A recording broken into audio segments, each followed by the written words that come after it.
I got the keys to more success. You already know, man. Straight Facts Homie is the key to success. Keep watching, we gonna blow up, man. It's your boy K, Straight Facts Homie. We back with another review. I got my young son with me. You know what time it is. Nigga, you gonna give me my fucking hat? You know what time it is, man. We back with another review. DJ Khaled, Major Key. Long awaited, man. You already know what time it is, bro. He got, when I was looking, let me get straight into the project. When I was looking at the track list, like when it came out a couple days ago, I'm like, yo, the hitters. I was like, oh my goodness, Kendrick, J. Cole, everybody. Future, Kodak. I'm literally, anybody that's popping in the game, they doing it right now. So I was like, alright, this joint definitely looking solid. What's it called? I went back and looked at, before this review, I went back and looked at some of his other past work. And I noticed that DJ Khaled's normal formulas, we all know he got the bangers. Like, some of the biggest hits to ever hit, like, hip-hop music. He got some of the bangers on it. But I also noticed that there's a lot of duds and a lot of no-name songs we've never heard of on there. And when you're trying to create something so massive, so powerful, something so popping, you're going to miss a couple times. It's just natural when you're trying to go for that big hit every time. So I noticed that he has about at least like 3 hits, like bona fide platinum hits that's going to be banging all summer, all during while that project is out. And then he got a couple with it release. So getting into this joint, I got the keys. Oh my goodness, bro. This man Jay-Z, bro. The fact that he can still make like a club banger, cause this is a club banger, and still at this age, right? Like, I got the keys to straight fire, and I thought when I first heard it, I thought this was gonna be so repetitive, annoying. But Future on the hook, it just does it. It just hits. I don't know. Bro, this shit fire, bro. I got the keys is literally like that verse. The first verse was cool. That second verse though, oh man, y'all know it's one-on-one as soon as you hear that. Like, it's so simple. Come on, man. Real life, I'm like hoes. Oh. Real life, I'm like goals. Real life, they like me. Real life, I'm like no. My swag different. That bag different. My wife Beyonce. I brag different. Oh my, kill your mother, kill your father, kill your uncle, kill your auntie. Like, come on, bruh. Come on, bruh. Like, we already, that song and that Future, man. I got the key. Like, bruh, I thought this was just like some, it's regular. But when they start playing this at the parties, I was like, yo, I didn't know. And people know the lyrics. That's the part that's so dope about it. Like, it's a banger, but it's also lyrical. And I'm like, yo, this is a hit, bro. We already know. What's after that, bro? Then you get into For Free. That shit is not good at all. It's, when you hear it, it's cool, whatever. It's cool right now. Because it's Drake. It's just Drake. That's what he does. This time next year, nobody's touching For Free. Even though you can say that about a lot of DJ Khaled tracks, but that's just because it's just all his tracks naturally have a chorus. But For Free is just, there's nothing special about it. It's just you hear Drake, so you want to sing along. But getting into the next joint, Nas' album done. And this is where DJ Khaled took a different like approach, because you know, like I said, he's always trying to make a hit. When DJ Khaled was putting this together, I know he wasn't trying to make a radio hit. I guess he was trying to make great music, and he did that with him and Nas. And I guess Nas is letting us know that we got an album on the way, so that's great news for hip hop, moving the culture forward. And he was spitting on this thing. That's a major key. Yeah, he was definitely spitting on this thing. That's for a fact. Nas' joint was heat, bruh. This nigga snapped. Like, he snapped. That shit was smooth heat. And I was like, okay, I'm happy because it's not all quote-unquote anthems. And it's really like, okay, we know you got the bangers. That's a given. DJ Khaled is a walking hit maker. And he do it for the streets. You feel me? Streets, he always says. But yeah, this shit was definitely a great turn.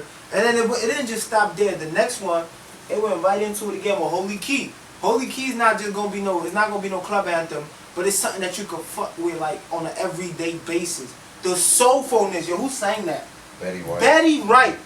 Betty Wright. I don't even know who you are, who you is, but shout out to you, bruh.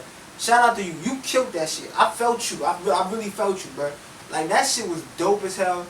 Big Sean, I'm not really like crazy Big Sean fan, but he did his thing on there. Kendrick did his thing on there, but Betty Wright stole the show, bro. I felt you. For me, yeah, definitely with the Betty Wright. I didn't feel Kendrick's verse too much for me. Maybe that's just me. I didn't really feel it too much. But yeah, I never feel anything pretty much from Big Sean. But his verse was dirty. He was talking about police He was like, something, police beat you up, skin turned purple. You don't even know. Talking about how you can't even recognize yourself. I was like, whoa. He was definitely going in. But Big Sean pairs a lot on this project. This is his best performance and his only a passable performance. I'll say that. We go into the next joint. Jermaine's Interlude. When I first heard this song, I didn't like it at all. Probably because that's the first time I'm hearing him, like, since I've had facial hair, since I graduated high school, since I graduated, like, since everything major in my life. This man hasn't put on music since ever. Facts. So, I guess that was just me being hyped, like, over... Damn, bro, tell your bitches we doing the show, bro. Over... You trying to get shit done out here. Go ahead. I guess it's just me, like, being overcritical, but then once I finally put it, I was like, alright, Jermaine's Interlude. Okay, so we're taking a break from the anthems and we're taking a break from everything. It's an interlude. And he only has one verse on there, so it's like, alright, I guess we got something important to address. And boy, did he ever address something important, and him stepping away. Like, I see a lot of people make a big deal that he's going to retire. You can feel however you want about that. But, like, that's going to be a big culture shock in hip-hop if he does retire, even though I thought he was already retired. You could have fooled me. Yeah, nigga, you already been retired, because... we don't hear no music from you, kid. Where you at, bruh? You my favorite rapper and you not trying to put out. What are you doing, bruh? But we gonna get back to that, because that's definitely gonna get touched up. Jermaine Interlude was tough, though, but it's like, damn, you about to be Andre 3000 now, bro? You gonna drop verses every blue moon? What's up? What we doing here, bruh? I'm gonna get back to your ass. Then we go into I'ma Be Alright. This probably, like I said, looking at the track list, was the probably most intriguing song to me, because I feel like Bryson Tiller and Future together can make something very interesting. And the song for me, I feel like Future kind of didn't do anything for me. And then with Bryson Tiller, I knew it was Bryson Tiller. I saw it said Bryson Tiller. I heard it sounded like Bryson Tiller, but it didn't feel like Bryson Tiller to me. Maybe that's just me. I agree 100%. It's just, I don't really fuck with this song. Like, it's bland. It's like, it's basically like, honestly, from number 6, which is, number 5, after Jermaine Interlude, it kind of got quiet for me on this album. Like, a lot of that shit I was not fucking with. I was not fucking with that fuck up the club bullshit. Oh, you tripping. I was not fucking. They go out in the club, in the club, baby. Hey. I was not fucking with that tourist. Literally, bro, from 1 through 5, I was like, yo, this nigga Khaled might real life have him a little classic on his hands. Like, this ain't gonna be a typical, every song gonna try to be a banger Khaled. Cause he already got I Got the Keys banger. And then the For Free, I guess that's just like we already know that's like radio for the bitches and shit for Drake. And then he had the real joints with the Nas joint, with the Holy Key, and then with the Jermaine Interlude. I was like, yo, this man, he being diverse and he really putting that real music in there. And then it just went downhill from there. Like, the rest of the album to me was just, like, yawning and whatever. Like, I didn't even notice I was listening to something I should be listening to. That was important after that. So it was quiet for me. But he can go away. I ain't got nothing to say about that shit. Pick these hoes apart. I felt like with Jeezy and Kodak, there could have been something special right there with French Montana. And we already know Kodak and French Montana work together and put something nice together. But, yeah, it wasn't nothing special. Like Armel said, the bottom half of this project wasn't anything. For me, Do You Mind with Nicki Minaj and the whole R&B cast, that's probably going to be on the radio until the end of the summer. That's going to be a radio hit. That's going to be in the clubs for every now and then. It is what it is. You may like it, you may not like it. It's going to be everywhere. Nicki Minaj, August Alsina, Chris Brown, what else do you expect? Those artists, that's what they do. But then, looking at the bottom of the track, I was like, oh, they got Movado on here. And people were like, oh, they're hopping onto the Caribbean wave. But actually, Cali's been working with Movado for a minute, so this is nothing new. So if you actually knew that, and he signed to We The Best, so it's like, this is nothing new. But I think for marketing purposes and everyone hopping on to the Caribbean vibe, putting Movado on by himself on a track on the album was good, but it didn't really do anything for me. Not that the song's bad, but it sounds like every other Caribbean song I listen to. And that's it.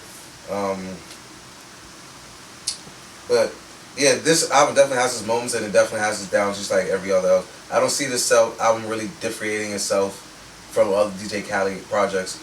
And then for a rating for me, something like this, like I can't really rate. It's just, I'm gonna just listen to. Like, it's DJ Khaled.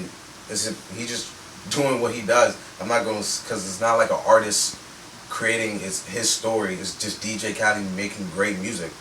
So for me, there's moments on here I'm gonna enjoy. There's a lot of moments on here that I probably I listen to this summer and never listen to again. And that's what it is with DJ Khaled. Shut up! You talk too much, nigga. Fuck. Whole minute. Hurry up, the battery about to die.